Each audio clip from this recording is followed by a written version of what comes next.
Assalamualaikum warahmatullahi wabarakatuh. Bismillah, walhamdulillah, wassalatu wassalamu ala rasulillah wa ala alihi wa sahbihi wa mawala, la hawla wa la quwwata illa billah, amma ba'du. Bapak Ibu para ikhwatal iman, para dhuyufullah, para dhuyufur rahman, para calon tamu-tamu Allah, para calon tamu-tamu baginda Rasulullah Muhammad sallallahu alaihi wasallam, baik jemaah umrah ataupun para calon jemaah haji yang senantiasa dicintai dan dimuliakan oleh Allah Subhanahu wa taala. Amin amin ya mujibas sailin. Para ikhwatal iman, pada tayangan video kali ini insyaallah saya akan sedikit berbagi kabar terbaru yang dikeluarkan oleh pemerintah Kerajaan Arab Saudi ya terkait dengan tawaf, karena ada aturan terbaru, ada 3 aturan terbaru yang dikeluarkan oleh pemerintah Arab Saudi ini bagi orang yang melakukan ibadah tawaf. Ini dilansir ya, kabar ini dilansir dari Gulf News kemarin pada hari Senin tanggal 6 di bulan 11 tahun 2023, bahwa beberapa media, bahkan media lokal pun itu sudah menyiarkan, sudah menginformasikan bahwa sekitar 10 juta jemaah umroh yang akan memasuki Arab Saudi. Jadi diperkirakan oleh pemerintah Arab Saudi itu sekitar 10 juta kaum muslimin yang insya Allah pada musim ini, yaitu dimulai dari bulan Desember ini nanti Bapak Ibu, karena sebagaimana yang sering saya sampaikan bahwa bulan Desember, Januari ya, tahun baru ini biasanya Masya Allah tabarakallah cukup membludak jemaah umrah ya. Karena satu, ini alasannya yang pertama, di bulan Desember ini kan liburan sekolah internasional. Jadi orang melakukan ibadah umrah itu bukan hanya jemaah dari Indonesia, dari India, atau bahkan dari negara-negara Islam yang lain. Akan tetapi penduduk lokal pun, ya orang-orang Arab itu udah nggak punya kesibukan kalau udah liburan sekolah. Karena mayoritas pekerjaan orang Arab Saudi itu Bapak Ibu, hampir mayoritas loh ya, nggak semuanya. Ini mudarris dan mudarrisah, jadi kebanyakan guru sekolah seperti itu. Jadi kalau udah liburan sekolah itu ramainya luar biasa. Jadi mulai dari penduduk lokal Jazirah Arab, dari negara teluk seperti Qatar, Emirat, kemudian Oman, Yaman, pokoknya dari berbagai negara muslim yang insya Allah di bulan Desember, Januari, Februari ini nanti akan padat. Ini sudah kebayang oleh pemerintah Kerajaan Arab Saudi, itu sekitar 10 juta kaum muslimin yang akan memasuki kota Mekah ataupun kota Madinah. Sehingga pemerintah Kerajaan Arab Saudi ini Bapak Ibu sudah meluncurkan berbagai fasilitas untuk jemaah umroh yang di luar kerajaan ya, ibaratnya yang di luar kerajaan. Satu, nantinya akan akan disediakan atau akan disiapkan visa, berbagai jenis visa. Sebagaimana mungkin teman-teman ketahui atau Bapak Ibu pernah mendengar bahwa udah ada seperti visa pribadi ya kan, kemudian visa multiple atau visa ziarah, visa turis dan lain sebagainya. Itu nanti sudah dipersiapkan oleh pemerintah Kerajaan Arab Saudi ya, dengan ketentuan-ketentuan yang sudah diterapkan oleh pemerintah Kerajaan Arab Saudi. Jadi nanti tolong betul-betul diperhatikan tiga hal apa saja yang diberlakukan ya, aturan yang diberlakukan oleh pemerintah Kerajaan Arab Saudi. Jadi sekali lagi Kementerian Haji dan Umroh ini menghimbau kepada para calon jemaah umroh baik yang dari luar Kerajaan Arab Saudi, katakanlah dari Indonesia, Malaysia, Singapura, Brunei Darussalam dan negara-negara muslim yang lainnya, maupun penduduk lokal ya kan, orang Arab itu sendiri, ini menghimbau ada 3 hal yang harus betul-betul harus mentaati aturan-aturan yang berlaku. Nah, seperti itu. Nah, ini yang harus nanti betul-betul diingat oleh Bapak Ibu, karena ini nanti supaya sedikit ada gambaran sebelum Bapak Ibu berangkat menuju dua tanah suci Mekah Madinah. Karena kalau udah menyalahi aturan di sana, kita paling tidak nanti akan ditegur, akan ditanyakan panjang lebar seperti itu. Apa kamu nggak paham? Apa kamu nggak disampaikan oleh guide tournya atau pembimbingnya, atau mungkin perwakilannya nggak disampaikan ada 3 aturan terbaru misalkan seperti itu. Jadi nanti banyak pertanyaan sekali seperti itu Bapak Ibu, sehingga kabar ini mohon nanti disebarluaskan juga ya terkait dengan adanya 3 aturan bagi jemaah umroh pada saat melakukan ibadah tawaf. Baik, lalu apa saja Pak Ustadz aturan yang diterapkan oleh pemerintah Arab Saudi? Ini ada 3 hal, tolong dicatat. 1, bahwa ketika jemaah umroh melakukan ibadah tawaf dimulai dari sudut Hajarul Aswad, kemudian diakhiri di sudut Hajarul Aswad, ini tidak boleh berhenti mendadak. Sebetulnya ini udah dari dulu ya, nggak boleh berhenti mendadak. Karena semenjak saya masuk ke Arab Saudi dari tahun 2001, ini apa ya, kebiasaan ini memang selalu terjadi gitu loh. Ya, hal-hal yang seperti ini selalu terjadi. Kadang kalau orang Indonesia sih masih mengikuti aturan. Artinya apa? Nggak bakalan dia berhenti. Apalagi kalau udah sama tim pembimbingnya ya atau guide tournya itu sudah diberikan pemantapan manasik yang luar biasa. Bapak Ibu, nanti ketika kita melakukan ibadah tawaf jangan berhenti, jangan nolah-noleh ya. Karena kalau nolah-noleh dikhawatirkan bahu sebelah kiri ini terlepas dari Ka'bah. Sementara kalau bahu sebelah kiri ini terlepas dari Ka'bah, itu nanti akan batal tawafnya, seperti itu. Ya, karena harus bahu sebelah kiri harus jajar, harus menghadap ke Baitullah, seperti itu. Nah, ini kebanyakan loh ya, kebanyakan kalau orang Indonesia itu memang taat aturan gitu loh.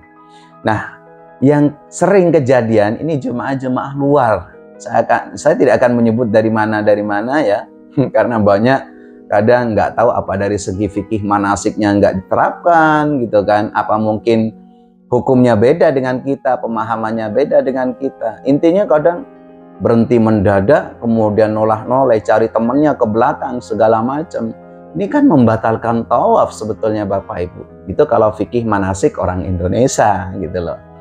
Nah, kalau orang luar mungkin pemahamannya berbeda. Sehingga nanti ini mohon betul-betul diperhatikan. Kemudian juga info ini juga saya khususkan kepada para mutawifin, para guide tour, para pembimbing yang nantinya akan membawa jemaah umroh ya, membimbing jemaah umroh. Aturan ini tolong disampaikan ke jemaah. Jangan sekali-kali berhenti mendadak. Ini aturan yang mungkin akan dijaga ketat nantinya Bapak Ibu. Ya, jangan sampai berhenti mendadak.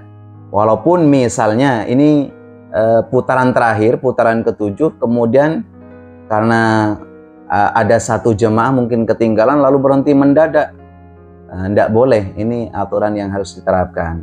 Paham ya? Itu aturan yang pertama. Nah, aturan yang kedua, tidak boleh menghalangi jalan orang yang melakukan ibadah tawaf. Karena ini perlu saya sampaikan, sebetulnya ini hampir mirip dengan yang tadi, tapi ini aturan yang kedua ini beda lagi. Kenapa diterapkan agar tidak menghalangi orang yang jalan, orang yang sedang melakukan ibadah tawaf? Karena tidak sedikit di antara jemaah umroh, kalau orang-orang luar ya, itu sholat di dekat makom Ibrahim, nggak mau tahu ada orang lewat, ada orang mau tawaf, mau apa aja, itu udah nggak peduli ibaratnya. Bahkan askar sendiri pun itu takluk kalau ngatur orang-orang luar Bapak Ibu. Kalau orang Indonesia itu sekali dibentak sama orang Arab, sama askarnya itu kan ngikuti aturan, maksudnya suruh sholat di belakang misalkan atau di sebelah sana itu langsung gitu loh. Beda lagi dengan orang-orang luar, jadi tetap aja sholat gitu kan, walaupun mungkin dibentak-bentak atau mungkin diapain kecuali ditarik. Nah, ditarik pun kalau orang Arab sendiri sekalipun itu askar nggak berani menarik-narik orang Arab, ya terpaksa harus nunggu selesai gitu kan. Nah, ini yang harus memang betul-betul diperhatikan. Menurut saya pribadi ini sangat mengganggu Bapak Ibu. Karena yang paling rawan macet ya, anggap macet ibaratnya ya. Dari sudut Hajarul Aswad, coba deh perhatikan nanti kalau Bapak Ibu itu berangkat melakukan ibadah umrah atau ibadah haji. Ketika melakukan ibadah tawaf itu yang paling rawan, yang paling padat, yang sering macet itu mulai dari sudut Hajarul Aswad sampai ke makom Ibrahim. Karena yaitu tadi, alasannya yang pertama, di dekat makom Ibrahim itu seringkali banyak ya, orang-orang luar, jemaah umroh orang luar itu yang sholatnya di situ. Gitu loh. Maksudnya kekeh banget gitu loh, makanya nggak mau minggir gitu loh. Akhirnya ya macet, terpaksa macet. Mending kalau hanya 1 atau 2 orang, Tapi kadang kan ada satu keluarga, ada yang 10 orang, kadang ada rombongan juga, mungkin lebih dari 15 orang. Nah, ini yang kadang jadi masalah Bapak Ibu. Coba deh perhatikan nanti. Setiap dari sudut Hajarul Aswad, dari sudut Hajarul Aswad sampai ke sampai ke Makom Ibrahim, mohon maaf, sampai ke Makom Ibrahim itu mesti padat. Baru setelah mengitari Hijr Ismail, ya kan? Mengitari Hijr Ismail mulai sudut Iraki, kemudian Syami, baru itu udah leluasa, udah agak longgar gitu loh Bapak Ibu. Nah, ini yang sering terjadi kemacetan. Itu alasan yang pertama. Alasan yang kedua, orang yang melakukan sholat ba'da tawaf itu terlalu ke depan sehingga membuat lokasi semakin sempit, ya, antara ini nih, antara kurung Makom Ibrahim dengan orang yang sedang sholat melakukan sholat sunnah ba'da tawaf itu terlalu ke depan. Karena kalau ke belakang itu nggak mungkin, karena agak sempit juga di sana. Itu alasan yang kedua. Tapi yang paling sering membuat jemaah itu mandek di situ, membuat macet, membuat padat, yaitu tadi orang melakukan sholat sunnah di dekat Makom Ibrahim, persis di sampingnya, bahkan di belakangnya ya. Kalau kita tawaf itu dari sebelah kiri ya, di sebelah kiri. Ya, itu di sebelah sana.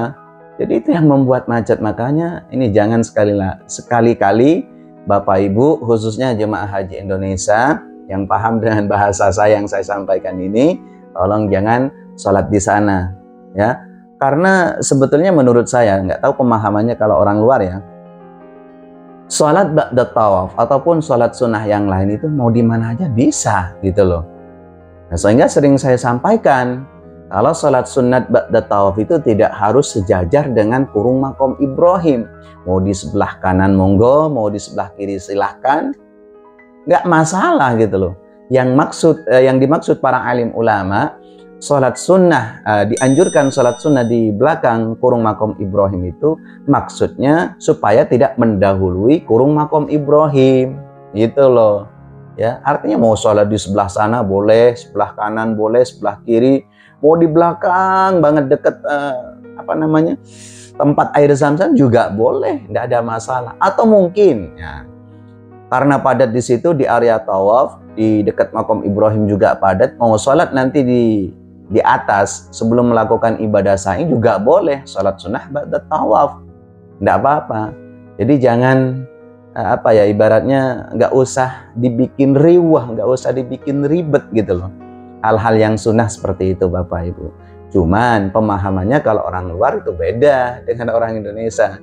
Kalau orang Indonesia kan, jemaah umroh Indonesia kan, satu, sangat manut sekali sama pembimbingnya atau sama kiainya, sama mutawifnya seperti itu. Kalau orang luar, aduh, susah diomongin gitu loh Bapak Ibu. Nah, ini yang kedua, jangan sampai menghalangi jalan ketika orang melakukan ibadah tawaf. Kalau yang pertama itu jangan berhenti mendadak.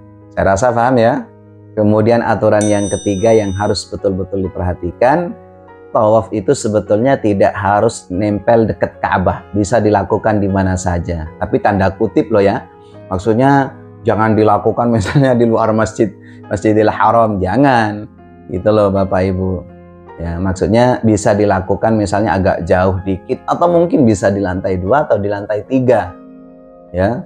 Ini aturan yang ketiga yang diterapkan. Jadi kata pemerintah Arab Saudi, kata Kementerian Haji dan Umroh, itu bisa dilakukan di mana saja. Maksudnya bukan di luar Masjidil Haram, maksudnya mau dilakukan di lantai 2, di lantai 3 itu boleh. Nggak harus dekat Ka'bah, enggak. Artinya gini nih, ini sedikit masukan dari saya pribadi Bapak Ibu. Seumpama nanti Bapak Ibu bareng rombongan, kalau kondisinya itu kalau kondisinya itu nggak terlalu padat di area tawaf, monggo agak mendekat, karena semakin mendekat itu semakin cepat putaran tawafnya. Paham ya? Jadi putaran tawafnya itu semakin cepat kalau semakin dekat ke Ka'bah. Tapi kalau sekiranya nggak memungkinkan karena terlalu padat, nggak apa-apa agak di luar, yang penting lancar. Kalau saya pribadi membimbing jemaah seperti itu ya. Jadi ini yang harus betul-betul paham kita Bapak Ibu. Nah itu yang pertama. Kedua nih, kadang ada juga orang luar kalau melakukan ibadah tawaf di putaran terakhir itu kan udah lepas nih, putaran terakhir udah lepas, udah sudah mengecup tangan kita setelah melewati Hajarul Aswad. Ini terkadang kalau jemaah luar itu langsung motong jalan gitu loh Bapak Ibu. Mending kalau seperti yang saya sampaikan tadi, kalau hanya 1 atau 2 orang, tapi kadang kan panjang banget sehingga juga bikin macet hal-hal yang seperti itu. Jadi kalau saya bimbing jemaah, memandu jemaah itu putaran terakhir, kalau seumpama tadinya itu di dalam agak dekat Ka'bah ya kan supaya cepat. Nah itu putaran terakhir sambil lalu geser. Sambil lalu geser, tapi jangan membelakangi Ka'bah maksudnya. Jadi geser sampai ke sudut rukun Yamani. Nah di sudut rukun Yamani lebih keluar lagi. Sehingga nanti pas putaran terakhir, pas sebelum sudut Hajarul Aswad, kita sudah di posisi saf yang terakhir gitu loh. Saf yang paling luar. Nah sehingga kalau udah nyampe putaran terakhir, udah di sudut Hajarul Aswad maksudnya Bapak Ibu, kita langsung keluar pelan-pelan ke arah kanan. Nah enak seperti itu. Kalau orang-orang luar kan enggak, saya perhatikan Bapak Ibu. Jadi mulai putaran pertama itu di dalam sampai putaran ke-7. Putaran 1 di dalam, putaran kedua di dalam, 3, ke-4, ke-5, ke-6, ke-7 masih di dalam. Ya, pas keluarnya itu motong jalan. Mungkin ini nanti Bapak Ibu pasti merasakan hal-hal yang seperti itu. Ya, pasti tahu nih. Nah, itu motong jalan. Nah, kalau udah rombongannya lebih 40 orang, otomatis itu menghalangi jalannya orang yang sedang tawaf. Nah, yang sering terjadi macet juga seperti itu Bapak Ibu. Ya, makanya kalau saya pribadi sekali lagi, ini juga sedikit masukan kepada para calon jemaah umroh ataupun para calon jemaah haji yang nantinya, mobil khusus ini kepada pembimbingnya ya. Kalau membimbing jemaah, itu kalau putaran pertama bisa dilakukan di dekat Ka'bah, monggo silahkan ya, nggak usah jauh-jauh dari Ka'bah seperti itu. Kemudian putaran kedua, ketiga, nah setelah putaran ke-6 nih udah mulai sambil geser ke luar gitu kan, ke saf yang di luar. Baru setelah terakhir di sudut Hajarul Aswad, setelah kita takbir bismillahi Allahu Akbar, kecup tangan, udah baru kita keluar nih untuk sholat ba'da tawaf. Nah itu yang harus, ini juga trik ya yang harus dilakukan gitu. Tapi ada juga nih di antara jemaah umroh yang kadang, Ustaz nggak usah terlalu ke dalam ya gitu. Kenapa? Saya agak sepuh Ustaz, nanti pengap di dalam segala macam. Nah jadi saya ikuti aja.